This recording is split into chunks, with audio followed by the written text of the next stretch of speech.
Namaste and welcome to this exciting episode of Sattology, debunking mythology. Sattology means science of truth or study of truth. Opposite of that is mythology, which means science or study of fake, lie, or imagination. So when you look at the history from Ramayana and Mahabharata perspective, then you cannot call it a mythology because automatically you're telling to the world that it was not real. So only for the Western audience, I created this word called Sattology, which is a true antonym of mythology on all etymological and grammatical parameters. Sattology यानी कि सत्य का विज्ञान या सत्य की पढ़ाई, उसका विपरीत है माइथोलॉजी या मिथोलॉजी. मिथ एक्चुअली संस्कृत धातु है, मिथोलॉजी उसका मतलब झूठ या काल्पनिक, उसकी पढ़ाई या उसका विज्ञान. Today I have a very special guest today. He's a writer, very famous, and also he contributes a lot. He has lived in Pakistan, visited Sri Lanka, and he has held many important positions with the United Nations. And so we're very pleased to have him on our show today. So let us welcome Sri Siddharth Dave. Welcome, Siddharth. Namaste. So today the topic is going to be very interesting. Namaste to all the viewers in various universities in United States of America. Kudos to Sattology, which is, I think, need of the hour. And we wish that, we spread Sattology all over the world. So the academic narratives have played havoc with the minds, young minds in USA, in Canada, all the occupied countries. USA is an occupied country by Europeans, Canada, Australia, and New Zealand. These are all occupied countries. And South America, I mean, I don't know where to start there. They wiped out every history before 1492. So large parts of the world are occupied. And the impression about the South Asia in this part of the world for the students comes from these academics and specialists, like everywhere, specialists. But when you actually interact with them or the people from those regions come and interact with these specialists, it's a totally different story altogether. It looks like as if my history is being told to me by someone who has never visited the place, like Max Muller never visited India. And many other American authors, which are British authors, are quoted in India, never visited India. Now, when you speak to an American and you ask him, what do you think about the India, Pakistan, and other things? Oh, they are fighting. That's the only narrative they know. They're fighting. And they're fighting for what? They're fighting for religion. And because religion is, they're fighting. That's a common narrative. If you ask an Afghani guy, they educated Afghani will talk completely think from the European perspective. Mhm. And Very true. Pakistanis, because they don't have their research on their own country, because they're trying to hide their Hindu background, Mhm. they will also quote European scholars and say, this is what scholars say. So I have Absolutely. a question on the scholarship as well. Who is a scholar? Mhm. If I ask a villager in any of these countries, then the villager will tell me different things about their country than something else. But the Absolutely. predominant culture with Europeans, professors, academics, they all go wrong completely. And we are in all these campuses right now. They all go wrong that if you listen to them, you are committing academic suicide because those guys don't know anything. South Asian studies means nothing. The South Asian studies is meant to eradicate the Hindu identity or the predominant historical fact that the entire a region was a Hindu region from the Mahabharata perspective. Okay? So, with that, I want to begin. First of all, your experiences, and I'm going to stay quiet now. Your experiences with Pakistan and your travels across Pakistan, and you can speak in Hindi, English, whatever is convenient. Mhm. Uh, the word Pakistan, the lifespan of this word is hardly 75 years or so. And even in my article, what I've written is the objective with which this country was created some 7 decades back was to have a Pak, which is pious, pure land. And what has happened is absolute antithesis of it in the current regime, where it's absolutely radicalized. The people are hungry, and the people are now angry as well. So, with this kind of three, very very tough situation which Pakistan is in now. But if we go back to the history, and if I just try to think as to what is the reason for the current situation of Pakistan, what it is now, I think I'll introduce a word here, Chitti. Chitti means the consciousness. So each nation, as Swami Vivekanand had shared in his lecture, that each nation has a chitti of its own. Each country, each nation has a consciousness of its own. What is the consciousness of, what is the chitti, what is the swabhav, the nature of Bharat? Bharat, as the word it defines, it is seeker of knowledge, bha, which is knowledge, prakash, light, and rat, which is always into it. Now, if we look at Pakistan, fratricide is absolutely common. The Mughal history, which talks about getting into power, getting into throne by killing each and every one. So there, what they have as an example is Aurangzeb, who killed all his brothers, Darashiko and all the other two brothers, and came into power. That's their culture, that's their history, that's their heritage. What is our history? What is our heritage when we talk about similar analogy? It is of Bharat, right? Who decided to worship the Khadau, or the foot sleepers of Lord Ram on the position of the throne, and relinquish the power. So the Bharatiya Sanskriti, or the Hindu Sanatan Sanskriti, is a Sanskriti of Bharat. And we have example of again four brothers. And that Sabhyata, or that culture, is a culture of Aurangzeb. Who to usurp power, to come to the power, he would have killed all his brothers. Having said that, I think I'll go back to another very interesting aspect which I had shared with you, and that was that the city of Lahore, if we talk about that, when I visited Pakistan for the first time, this was in 2004, and I was taken around the city, and they made me visit the famous Humayun's Killa, and there I found inscribed on a stone that this city, Lahore, was built by son of Raja Ramchandra Lahu. Right. So that's very interesting. That's what I was sharing it with Aditya ji, that they still rever, or call him as Raja Ramchandra, and we have forgotten that, and we have kind of mythologized him as being some kind of fantasy or some kind of a story, and so on and so forth.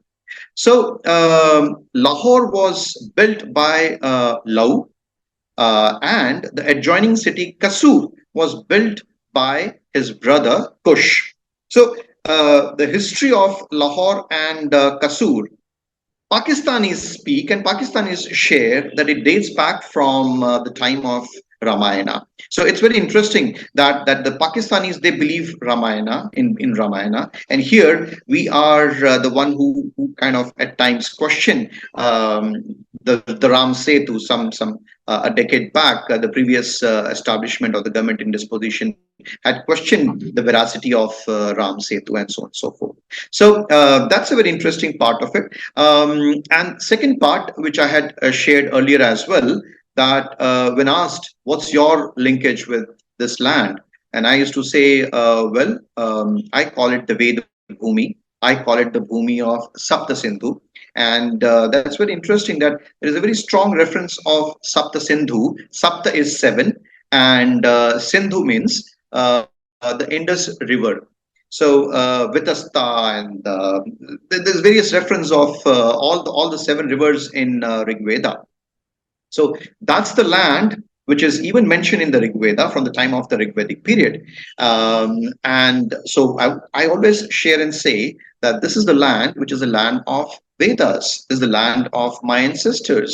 This is the land where my ancestors created, all the Vedic literatures, and they were the one. Then they wrote the various Aranyaks and Brahmanas, and all the things which happened was in that land. And now we have for sure archaeological evidences as well.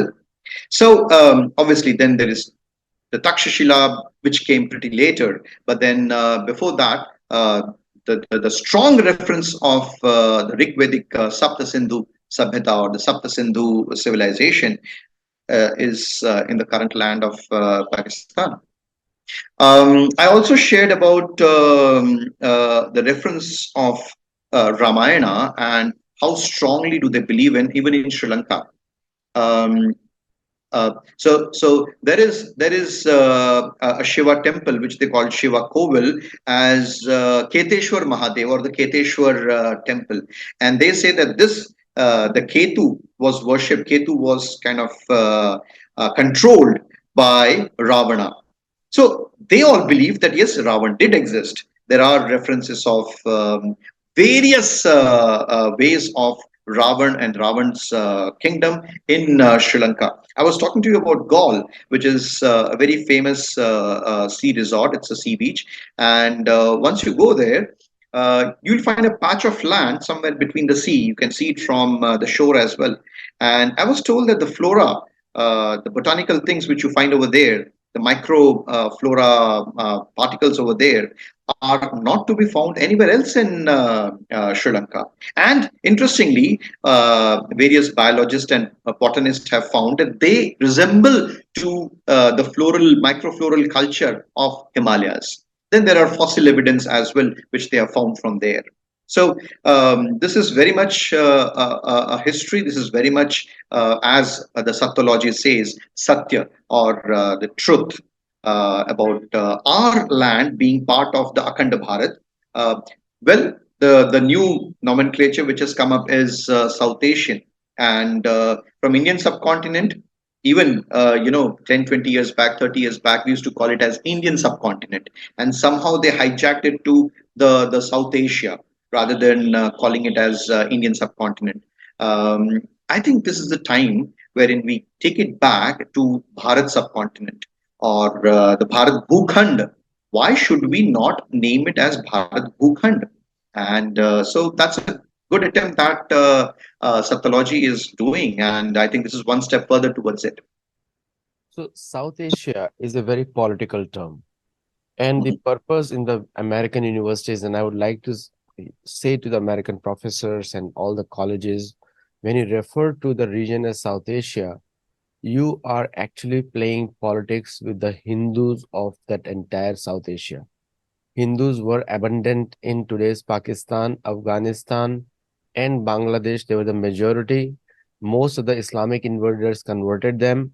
And even Mhm. today, the culture in Pakistan, culture in Afghanistan, and culture in Bangladesh is a Hindu culture. Absolutely. And so there should not be any shame in saying as a Hindu part of Asia, Mhm. because that is the main thing. Like from you have Hindu Kush, right from there, Hindu Mhm. Kush is a pejorative term, but it is there. Absolutely. Yeah, Uh, yeah. so tell me one thing, that there is so much politics on the South Asian, especially from Pakistani point of view. When you Mhm. were traveling in Pakistan, Mhm. did you encounter them saying that they are descendants from Arabs, descendant from Iraq, descendant from somewhere else? Did you hear that anything over there? I think that's more to be heard in India rather than over there. And I don't know if someday Rana Zia Abdul Rahman watches this particular telecast. He was the one whom I met in 2004 visit in Lahore, a very famous, well-known barrister who later on contested the Punjab Bar Council elections as well. So there were a few Pakistani friends, and they asked me, "So, Siddharth ji, आपकी जात क्या है?" And this was 2004. After 2002, the the the Godhra train when it was burnt, and what happened after that. So they asked me first, "Where are you from?" I said Gujarat, and then they asked me, "आपकी जात क्या है?" So I said, "What does that mean?" So he said, well, you see this Chaudhry, ye baniya hai, he's a trader, ye Malk is Malik, ye Malk hai, मैं राणा हूं, मैं राजपूत हूं, वैसे आप क्या है? So I said, in that sense, I'm a Brahmin. Acha, ye baat hai. Now, interestingly, this varnashram, it exists even in Lanka.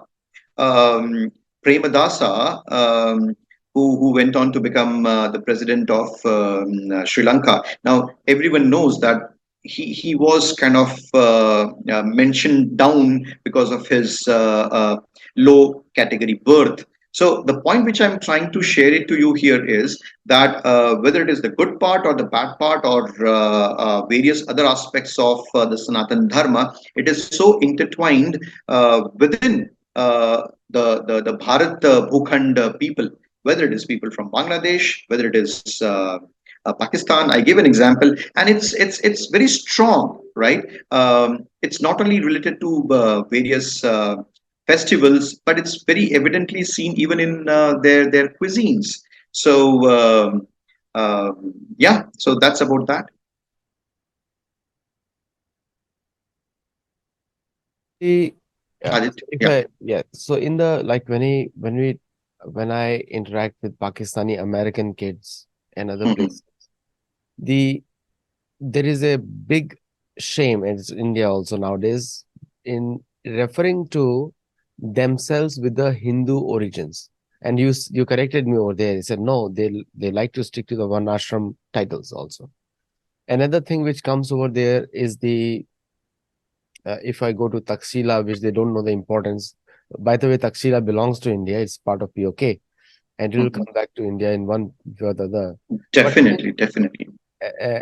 so, coming to the east side of Pakistan, Balochistan, in Ramayana, the mention of that place is Somashram, Mhm, and Somashram with the thousand peaks, the thousand mhm, mountain peaks over there, which goes inside Afghanistan also. And whenever there is a talk of the Registan, then the mhm, Meru Bhumi, the bigger explanation is of the Balochistan than of India's Thar Desert.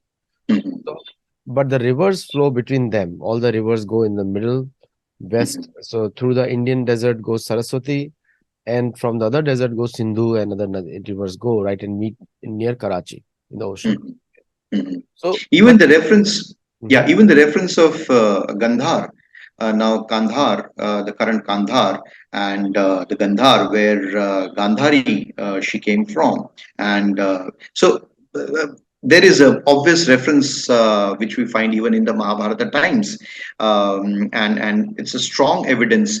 And in the later period, even if you look at there have been two school of art which are very popular.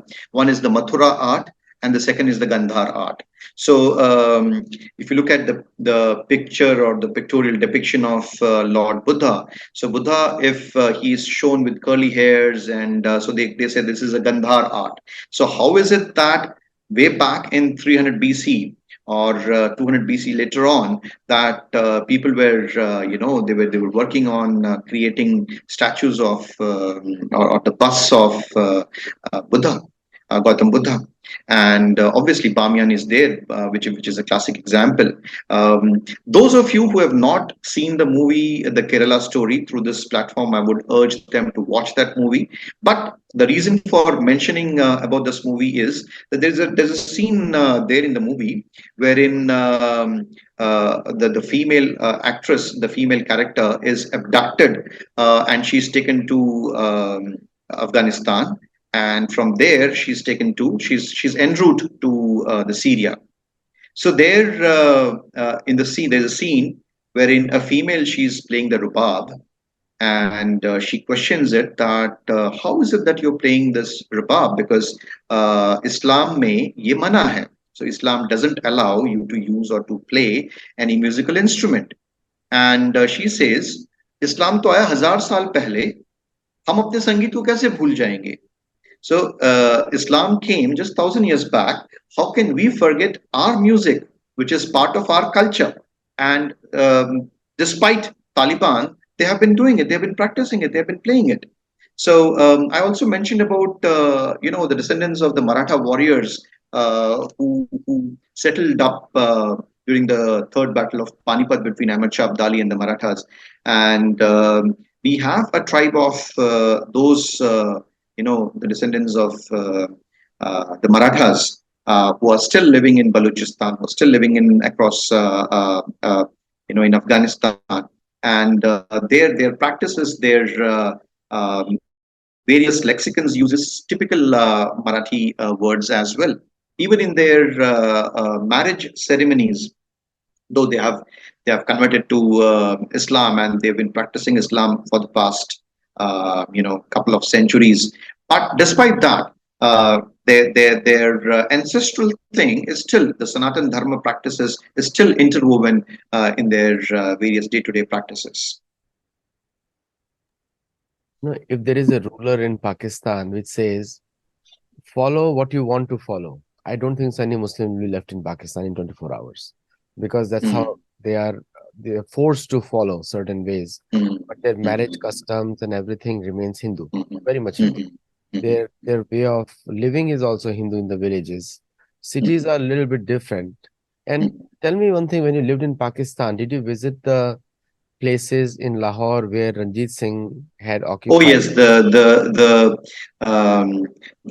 burial place of Maharaja Ranjit Singh as well, and it's very interesting that a Sikh ruler who had controlled the entire current Pakistan, and he was a ferocious warrior, and yeah, his remains, his mortal remains are there, and there is a burial place of Maharaja Ranjit Singh, which is there in Lahore as well, very much there in Lahore.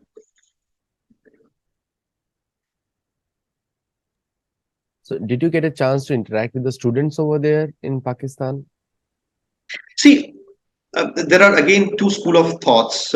My stay was a very limited period, maybe a week or so, and when you're meeting people there, obviously they have this kind of feeling that, oh, our brothers from the other side, but from deep within, as the undercurrents that we see now, the animosity that we see now between and it's not limited to political dispensation alone.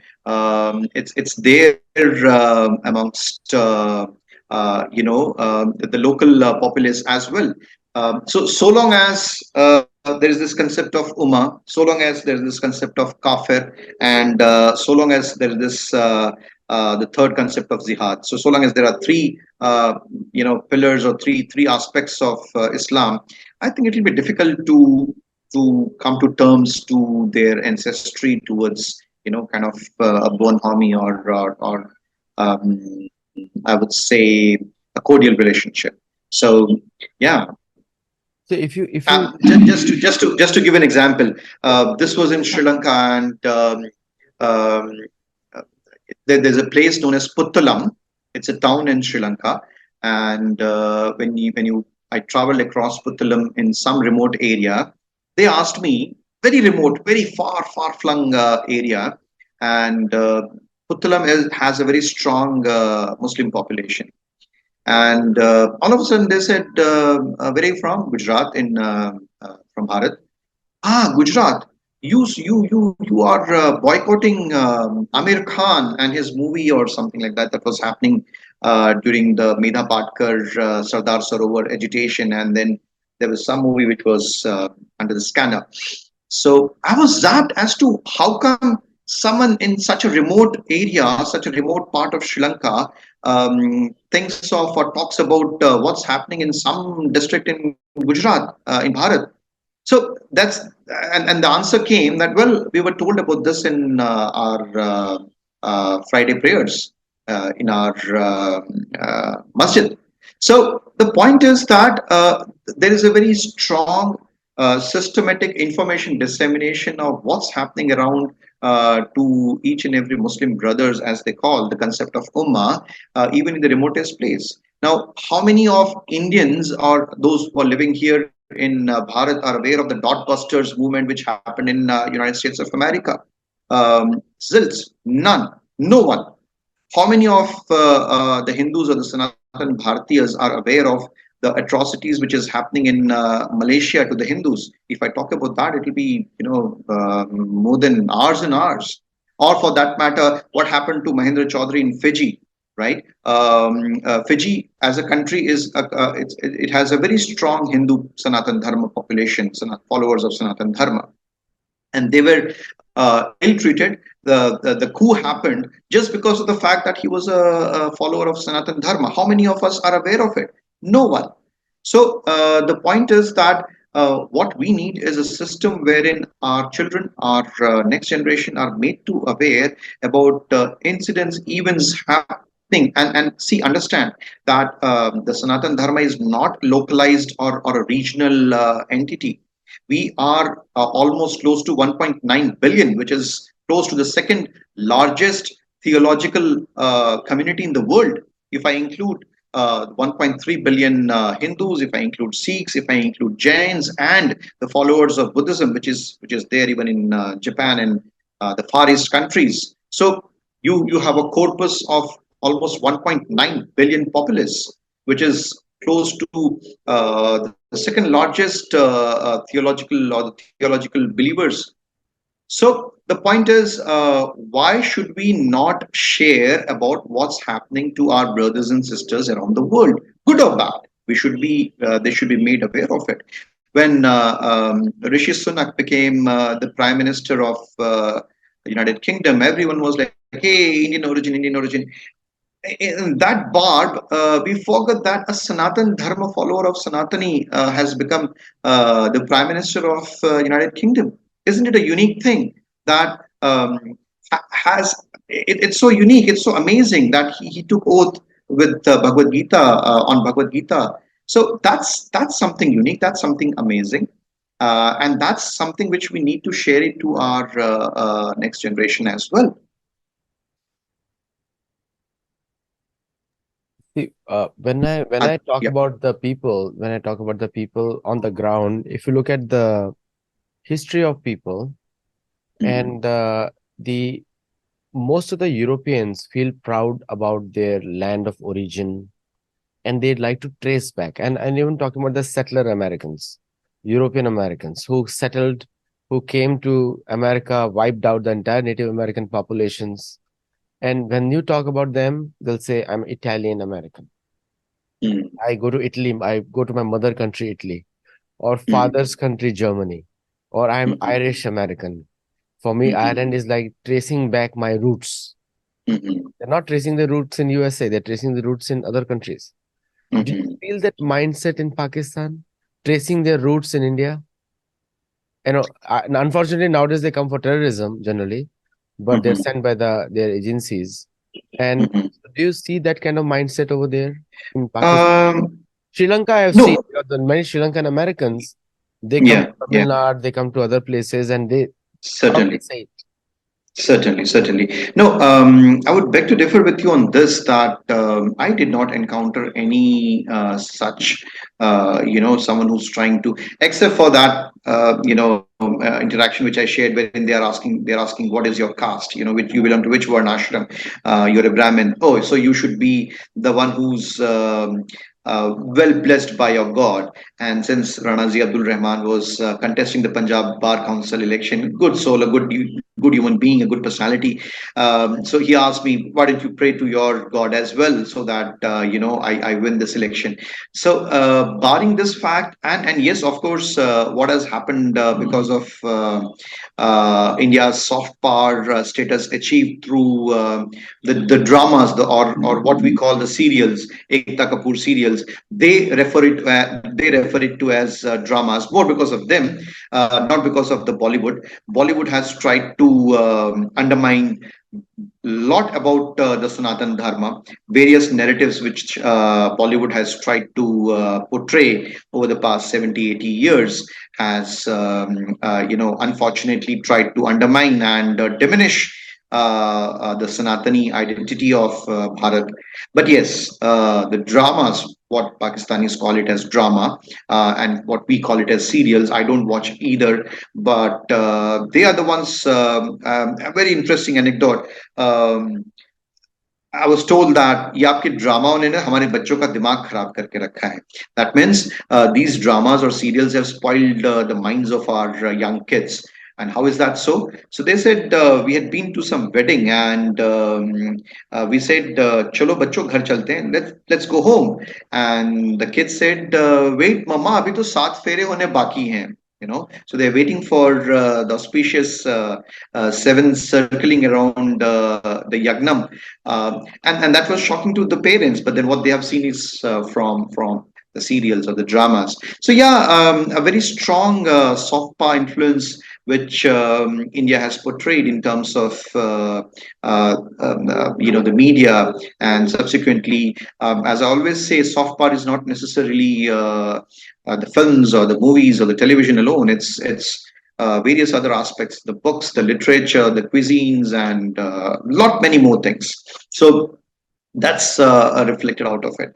Neeraj Chopra, when he won the Olympic gold, my friends from across the Pakistan were talking about his being vegetarian, and his Haryana and the Haryana strong relations with the Sanatan Dharma and so on and so forth. How the visuals of he bowing down and touching the feet of parents. So yeah, somewhere deep down, it does reflect upon a larger Sanatan identity.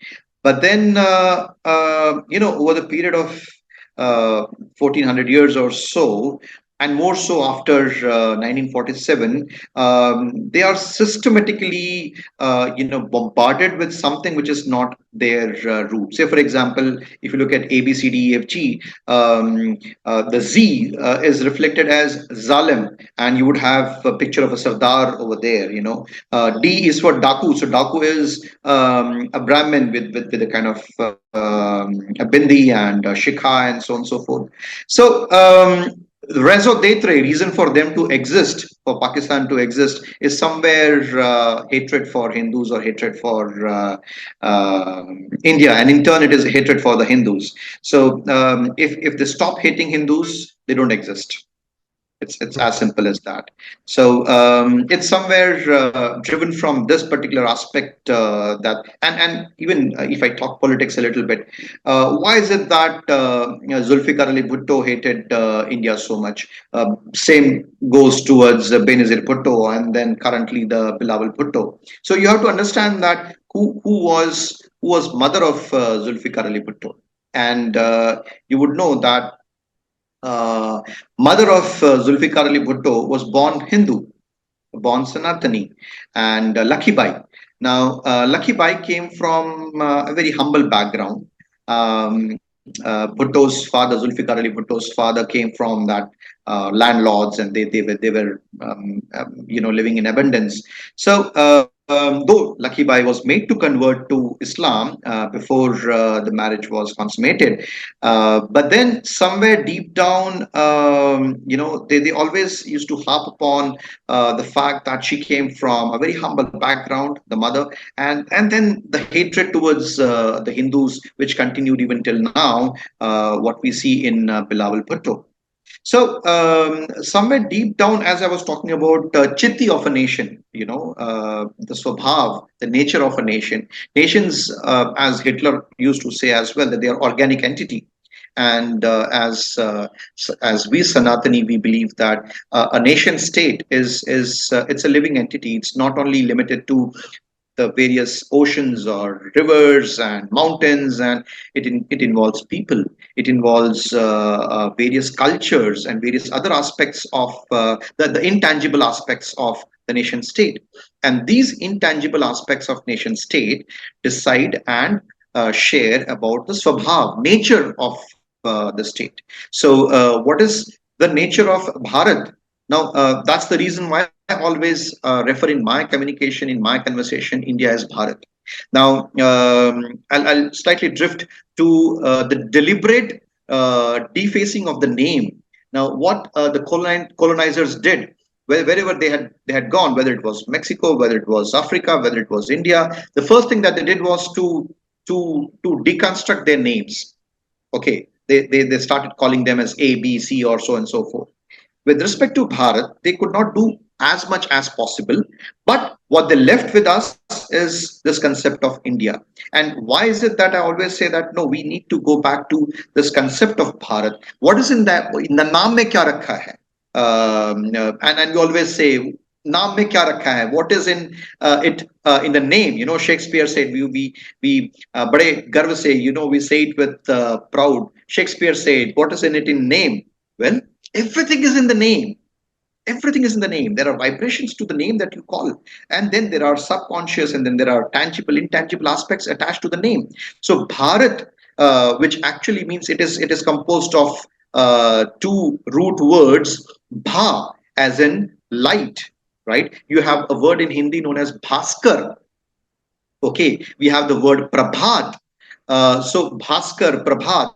So bha is the root word for light, right? And rath is someone who's absolutely involved in it. So here Bharat actually means a nation, a group of people, a community, a culture, a society which is absolutely involved in seeking knowledge, in seeking light, in seeking informations. And that's actually been the case of Bharat over so many millennia, wherein we always believed in seeking knowledge. And that's why to my friends listening in USA who are very touchy about intellectual property, I'd like to bring in one more interesting aspect of intellectual property over here. So for us Sanatan followers, we always say that Vidya Dadati Vinayam. Vidya means knowledge, Vidya means education. So the purpose of knowledge is to give Vinay, humility, right? Vidya Dadati Vinayam. That I'm just sharing a Sanskrit shloka to the young audience. Vidya Dadati Vinayam. That means Vidya means knowledge. It gives you. Dadati means to give. Vidya Dadati Vinayam. Vidya, knowledge, gives you humility. What do you get out of humility? Vidya dadati vinayam, vinaya dhyati patratam. So humility gives you that worthiness, patratvam, patra as in the holder of a vessel. So you are actually a vessel, right? Your body is a vessel of various aspects. So Vidya gives you vinay, humility. Humility gives you the worthiness, and patratvad dhanapanoti. So ultimately, after you attain the worthiness, you get money, the dhanam. And what is the ultimate objective of this dhanam? Is to dhanad dharmam tata sukham. So once you follow the trudge, the path of dharma, you attain sukh, you attain bliss. I think there's no English equivalent of sukh here. I'm just roughly using the word bliss. Now look at the Western concept, wherein intellect is a property. And audacity of this Westerners who talk about intellect as property, who stole away everything from my country during the colonial period. They stole away my artifacts, and if I still go further, they broke all the temples. Even if you didn't believe in, you were the Buddha Parasti, or you were the ones who felt that these idols are against my theological beliefs, you could have at least kept it as a creation of art. But you didn't do that. You just simply broke it. You simply vandalized it. And then came, the European colonizers who stole away everything, and they are showing it in their various museums, and they have audacity to talk about intellectual property rights. So till they return everything that they have stolen from my country, they have no moral right to talk about intellectual property, or you talk about intellectual property, you talk about plagiarism and so on and so forth. What is happening? The Westerners are talking about plagiarism when they took away all the concepts of Bharat, and they rebranded it, they repackaged it, and now they're sharing it. What about my credits, the credits of my ancestors, my purvaj, my forefathers? So it's a hypocrisy, Aditya ji, I would like to share of the Westerners when they talk about all these things. I'm sorry, I just drifted from one topic to another. I started sharing about intellectual property rights and so on and so forth, but then I couldn't control myself onto that. We'll do a different show on that. So, Sure. Yeah. so the Yeah, please I bring me would back to the topic. yeah, I Otherwise, want I'll to keep. stick to that. So you Yeah. said Vidya Vidati Vinayam, but American mantra is Vidya Dadati wealth and Mm, Vinaya Dadati more wealth. And mm, then from dhan, you don't do dharma. Dhan, you mm, do enjoyment, indriya tripti. mm, It's a totally mm. different model altogether. True, true, true. And you said Pakistanis call it Bhut Parasti or worshipping the idols, but it's not like that. If they were so much against idols, then they should not be staying in a home because home is also an idol. So they should Idle. start True, living in true, tents. true, Also, not true, tents. true. They should live under the sky. And Absolutely, yeah, and that was the case during the Prophet's time, wherein they were not constructing homes, or they were living in. Well, there are a lot of contradictions to what. Yeah, yeah. so, To coming to the again this thing, like I want to just drill down into the mind, like how they think and how they are trying to disconnect. So one thing I want to comment here, that the European nation state concept is designed to protect the territorial integrity of the Europeans as devised by the church. Mhm, It is not universal. So the whimsically they divided India, Pakistan, Bangladesh, Nepal, Burma. These are mm, Thailand. These are all part of mm. the greater Indian nation. Akhand Bharat, absolutely. So they, Or you want to call it Bharat Bhukhand. If yeah. you're not comfortable with this term Akhand Bharat, you can No, call it I'm Bharat comfortable Bhukhand. with all the terms because I want the Burma to be Burma was part of India in 1948. Yeah, 1948, and it was referred to as Brahmadesh, Brahmadesh. And they right? have And now maximum the temples. concept of Desh means country, and Brahma is Brahman, right? So the country of Brahman as the Brahmadesh.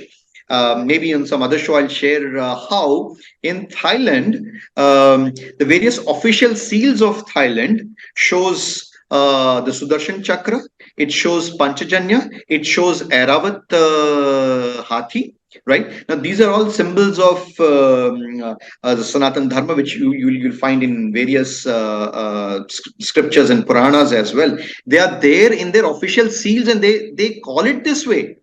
They are mentioning it that way. No, To all those countries laugh at India because they say you are the home, but you behave as if you don't know your own culture. Absolutely. I've heard that indirectly in Thailand. I've heard in other countries also that Mhm, they refer to India as home and India refers to themselves as somewhere I don't know. Nobody knows. mhm, mhm, Coming back to Pakistan, like because I want to just drill down there, and for the American audience also, and for Indian audience also, English speaking audience, that when the Pakistanis they talk about nation state concept and other things, which actually helped them, they got a large piece of land whimsically divided. absolutely. The land which was given to Pakistan did not take into considerations the Hindu populations of Sindh, did not Mhm, take into consideration the fact that the Sindhu Sagar, not Arabian Sea, it was Sindhu mhm, Sagar, was mhm, officially part of Hindu country mhm, land. The mhm, entire mhm, the river basin was part of there, mhm, mhm. and the Balochistan was never part of the Islamic Pakistan because Balochistan even during that time followed more Buddhism. Absolutely. And according to Bhagavad Puran and other places, Buddha Mhm. appeared approximately during the time of Shunga dynasty, which is Yes. approximately, the 200 BC thing is totally wrong because the Buddha actually Bhagavad, if we look at the evidences, then Mhm. he appeared around 1800 to 1900 BC. This Okay. is this is actual calculation comes out to be. So Mhm, coming to the Buddha influence, everybody knows that as recent as 300 BC, Syria used to speak Sanskrit. mhm, mhm, Syria Sanskrit was very common in that part of mhm, the world. mhm, And mhm, so when we talk about this small land, Pakistan, and strategic depth and all this nonsense they've created over here, mhm, there is no strategic depth. It's just 400 kilometers width, and which mhm, any plane of India, including Tejas, can cross in 45 minutes, 1 hour, mhm, no, half an hour.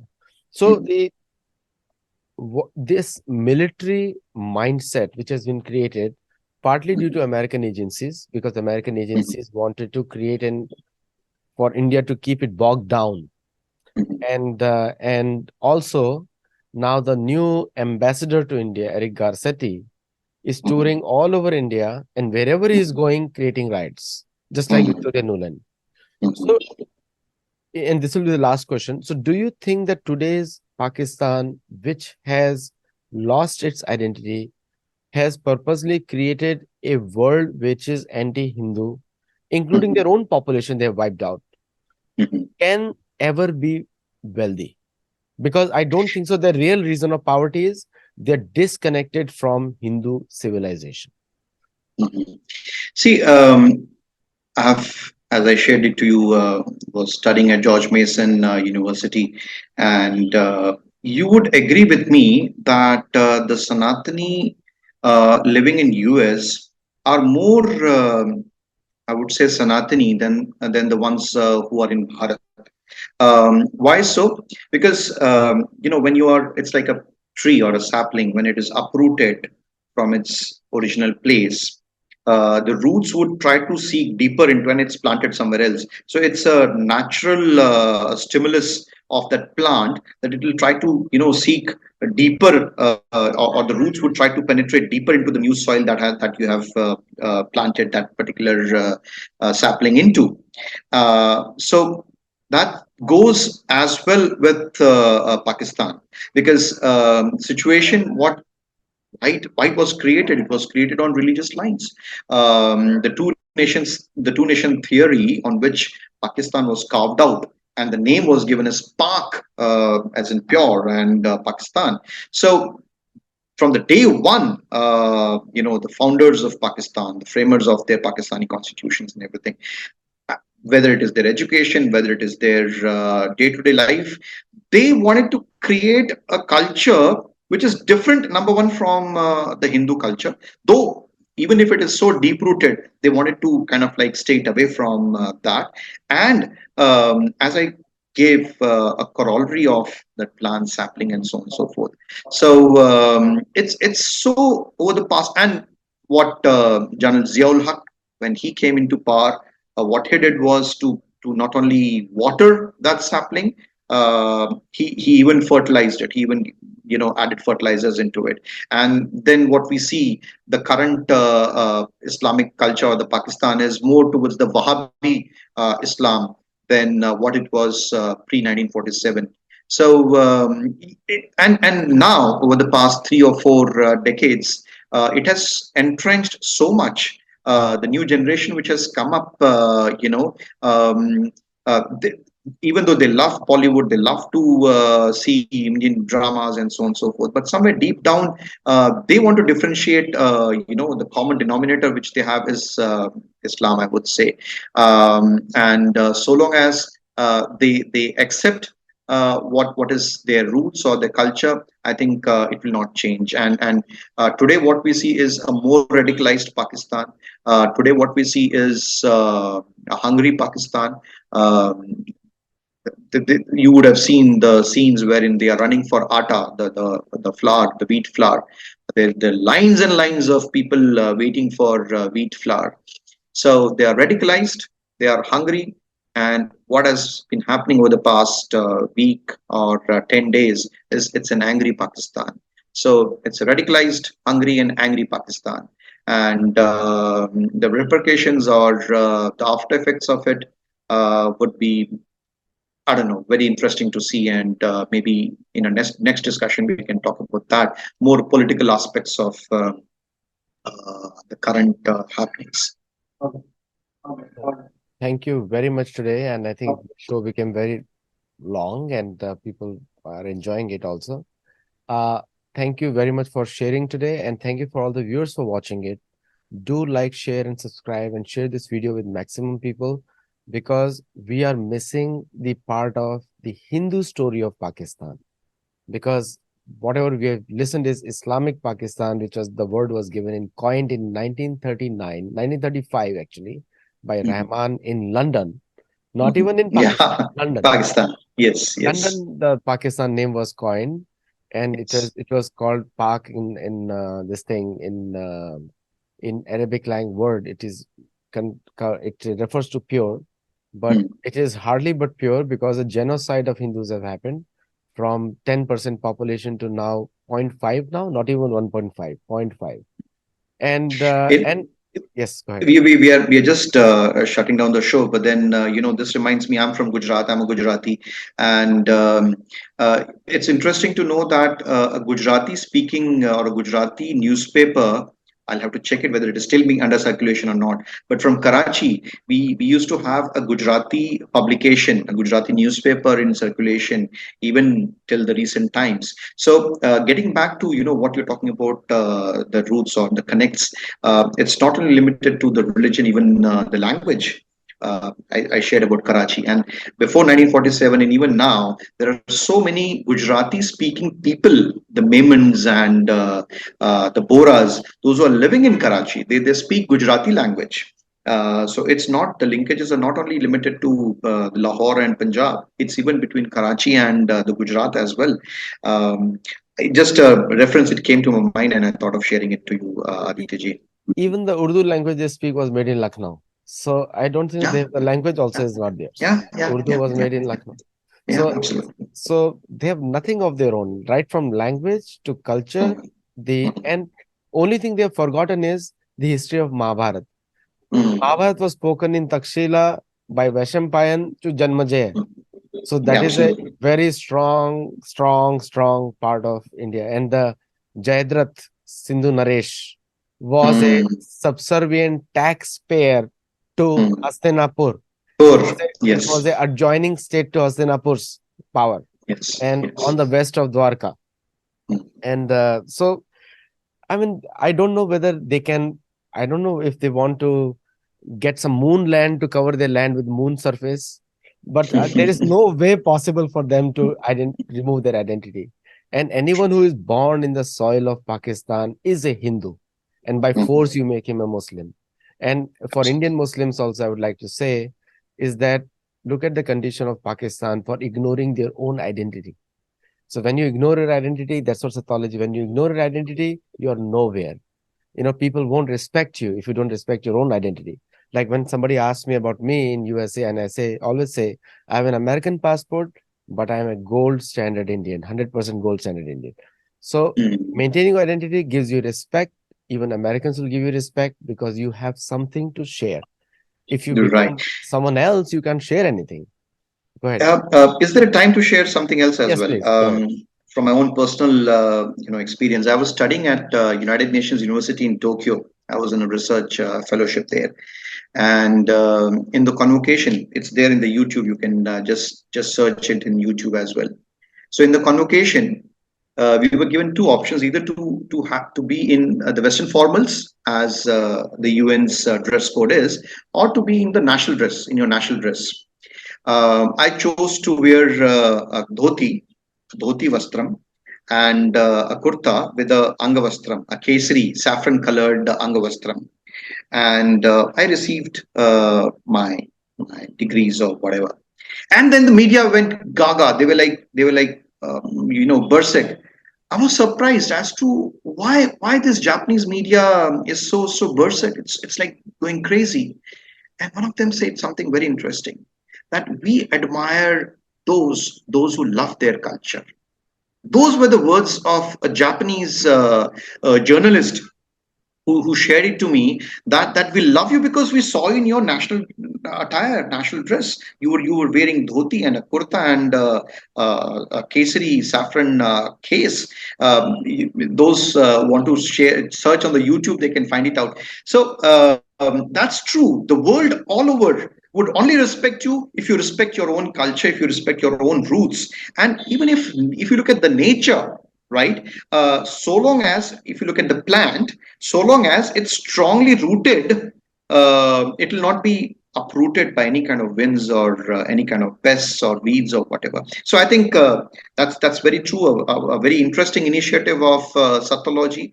Kudos to you, Aditya Bhai, for doing this yagnam. I would call it a yagnam that you are doing. Yagnam is a series of oblations that you give it in the fire, and it reaches to the environment. So it's a yagnam that you are doing. Kudos to your work.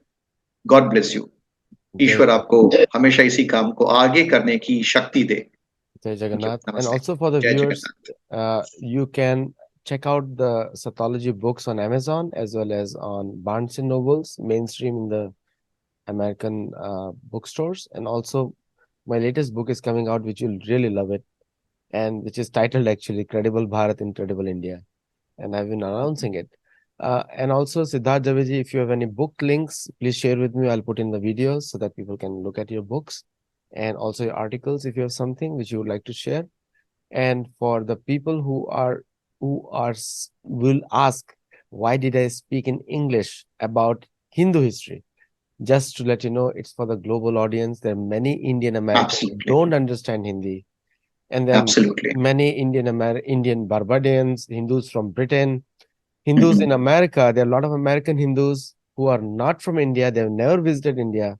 And there are many Hindus in South America who have never visited India, but they are Hindus. They're practicing Hindus, and also a large native population which connects to Hindus. They won't understand if I do it in Hindi language. Mm. So there is Mhm. a wider audience we're trying to explain. Fair But enough. Yeah. obviously, I support Hindi. I speak Hindi. I speak Marathi, and people can approach local languages. We have many other shows in other languages which you can always watch. So thank you and namaste. Namaste.